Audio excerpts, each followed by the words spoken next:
Yo guys, Coach Theo here on Common Sense. In a bit of a chill professor mode today. I haven't slept much at all, and I'll actually tie that into the topic of how natural bodybuilding is a skill. First, I want to announce to you guys that I recorded the first episode of my podcast, Human Beings, this week, and the first guest is actually a big name within natural bodybuilding and fitness and the no-nonsense natural bodybuilding well, not niche, but that section within the fitness industry. So there's going to be, very soon, I'm going to try to have it out by lunchtime in Sweden, Central European time. Tomorrow, Saturday, is my goal. But I'm actually stopping my listen through here, where I'm taking timestamps and that, to record this video. So I'm hoping to get that done, but in the weekend. And but we were talking obviously about natural bodybuilding stuff then, right? And when you talk to someone else that's into it and very good at what they do, like both good at doing it but good at teaching it, right? It becomes so obvious.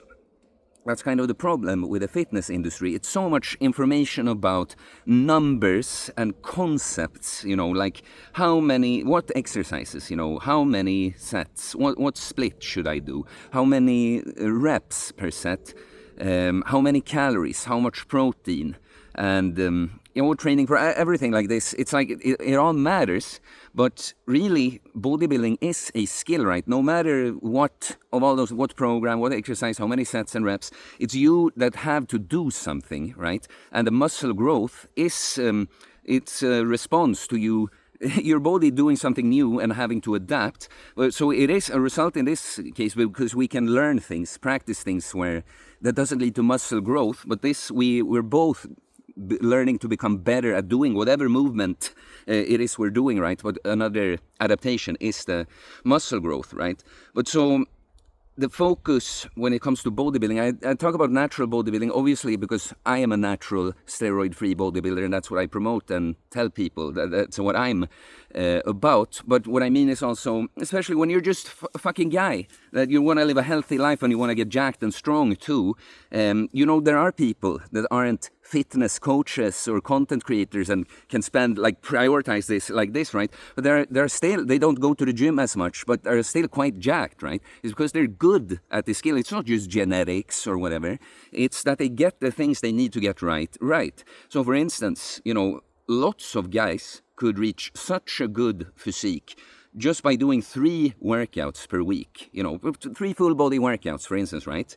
And that's often, I start a lot of clients, they're not always full body, sometimes we divide it a little bit, but that kind of approach, often 3 workouts for many people, is a starting point. And look, you can go twice as often and make less gains if you, have a poor exercise selection, poor form, you don't train hard enough, all these things, or even your diet and sleep. If you're gonna have to sleep very little and eat very poorly for that to completely ruin your training progress. But the point is, if you go and hit 3 workouts and you really know what you're doing, right? You're doing exercises that you've picked carefully. You know exactly why you picked what exercises to target what and how much, how many sets. You push hard. You're able to push hard. You're observing yourself and your form. You know exactly, like this is something talking to the guest of the podcast.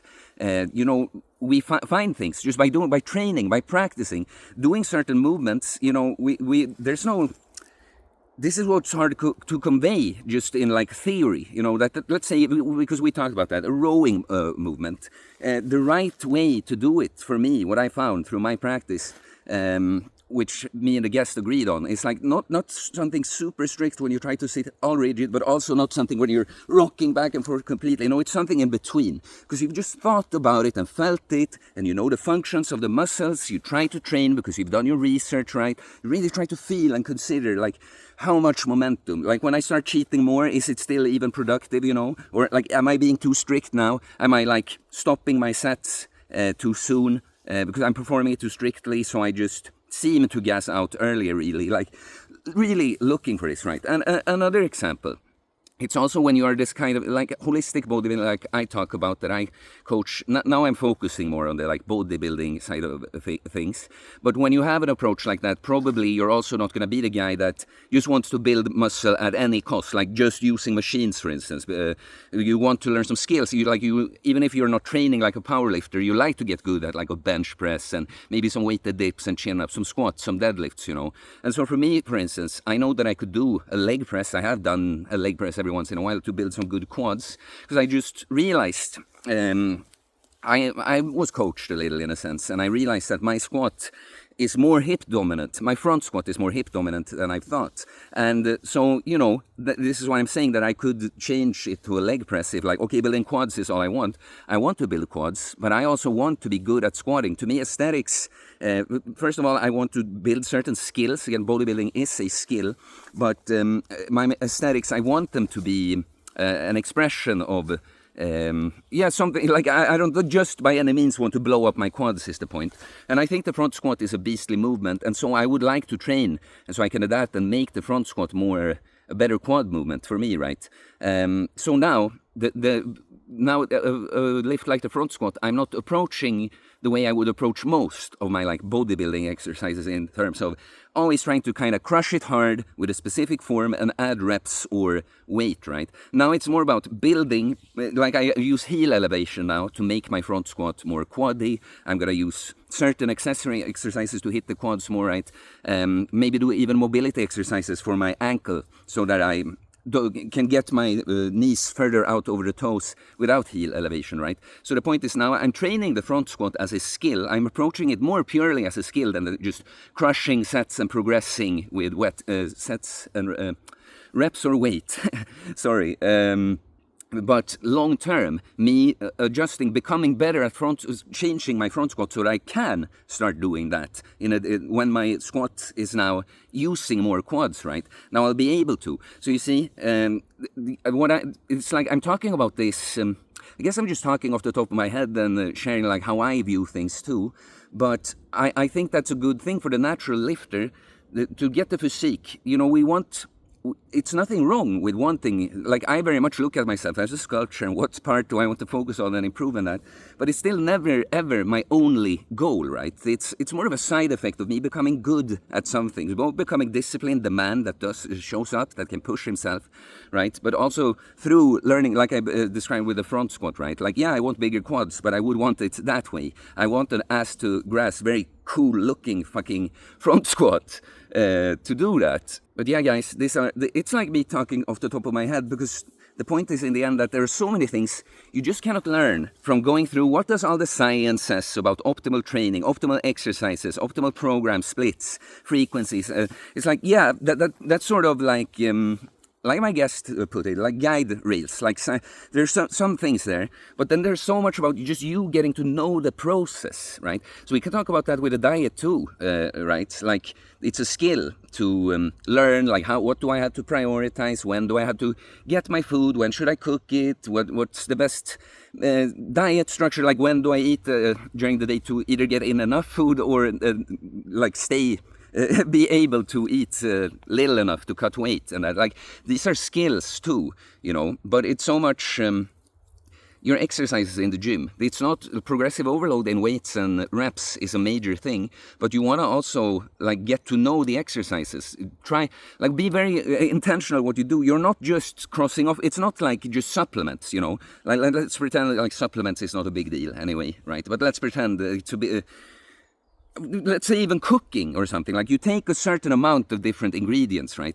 Like, you cannot exactly view training like that, because in training it's like, yeah, there's certain ingredients in certain amounts, but you have to like throw them in the right way, in the pot or whatever. It's so much about performance, and it's so much about just you understanding what you're doing, right? Knowing your body. What does pushing to failure feel like, and what does it feel like when I use this muscle? And yeah, I lose myself a little bit and everything, because it's like, it's this thing when you, so much of this, it's not things I know, but like I know, like, okay, I think this training program is best. I think these rep ranges work well for these exercises. This is like, it's just in me, because I'm skilled at this, right?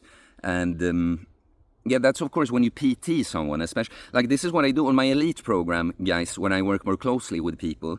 So that's where I can give like guidance and counseling about like many different things, like panic attacks that I went through, but mental health, spiritual stuff, mindset, confidence. But even when there are some guys that get on my elite program, and a big thing is just getting their shit together with like their personal health habits and getting jacked, right? Like what I will spend a lot of the calls by doing is like asking them about the exercise. Just what does that feel like? What are you thinking when you do that? And this is the closest a coach, a teacher, external person can get, because I know when I train people in person, I ask all the time, how do you feel? How do you feel? And it's not like a sports journalist, just asking something to make the other person talk. I literally know that this person, through their experience, has access to information that I don't, right? So that's what you do on coaching like that, right? Like I have to be on my guys that you gotta be in the gym and like try to get better. Think, observe, don't just go through the motions and tick off the exercises, sets and reps. Actually think about and have an intention and be curious, right? So that's what I will spend a lot of time, like picking their brain so I can get enough of that, right? But yeah, guys, this kind of like, I guess when I talked about that, like the guy that doesn't even work with this and he doesn't live in the gym, but he's still quite jacked, right? Like some things that he will have, right, is like he has a good idea of what is a decent, like a 3 full body workouts, pretty good thing to follow if you're in this case, right? He chooses good exercises, performs them with good form, high enough intensity, has some kind of plan to progressively overload. He can stick to a decent enough diet that doesn't eat a bunch of crap and get too fat, right? So he's still defined. And he's able to stay consistent and stick with this, right? It's like it's a skill. It's not genetics and like because that's another thing. Something you get asked quite often is how many 6 years. How many times per week do you work out? It's like that's not the point, bro. Like you could get to my shape with working out less. There's even diminishing returns at a point with just doing more and more and more. It's about the skill. That's the thing. Some people, they get so surprised with how little I had them do when I started with them, because I know that, because I can cut through all the bullshit. Like, if you just do these things, do them really well, the way I tell you, that's enough. Quality over quantity, always, guys. So yeah, that's it. Be looking forward to the podcast, guys. I'm very happy. I'm very stoked about it. So hopefully I'll have it out by lunch, Central European time, Saturday. And you can like and comment like, man, I said I was gonna tie in the sleep. That you get to know, like you observe yourself so much that you're never like surprised, like because that's what happens with some people I train that aren't as in touch with their body and process yet. They sometimes are like surprised why something went extra good or bad. But in my case, I've learned to know, I can predict so well. I almost always know how it's gonna go in the gym, right? And so I slept very poorly because I have some drama in life, and basically my typical 7 or 8 hours, like 4 hours or something, would take it out right to the middle. So quite tired. But what I've learned from experience is that I don't feel very good going into the gym then, of course. But I know from experience I'm going to be as strong. I'm going to surprise myself. But now I don't get surprised because I expect it, right? But then I'm going to gas out. I'm going to lose reps and on sets. I'm going to gas out much sooner in my workout. So what I can do on a day when I did that, right? I have an incline bench press. I could even progressively overload, do 7 reps with 100 kilos past. And 6 was the best, the previous. But then I just took away a set, even on some exercises, just took lower weight and higher reps, right? But this is also part of the skill, like to be monitoring yourself and always be knowing how to adjust for what purpose. And yeah, just keep the game train going, basically. But yeah, guys, I do holistic bodybuilding coaching, getting jacked and stacked mentally, physically, spiritually. So if you are interested in becoming the man or woman that just manifest this physique through their way of living because they're skillful enough, disciplined enough, and all that. Yeah, well, if you're interested, you can send me a DM on Instagram or email me. It's in the description below. You can pick up my training book, everything, mindset, philosophy, and technique, information related you need to become a jacked and stacked, self-reliant, jacked and stacked individual. And please subscribe for more content about fitness, fasting, losing weight, building muscle, self-improvement, stoicism, mental health, philosophy, spirituality, mindset. It is a mindset, guys. Bodybuilding is a skill. Peace.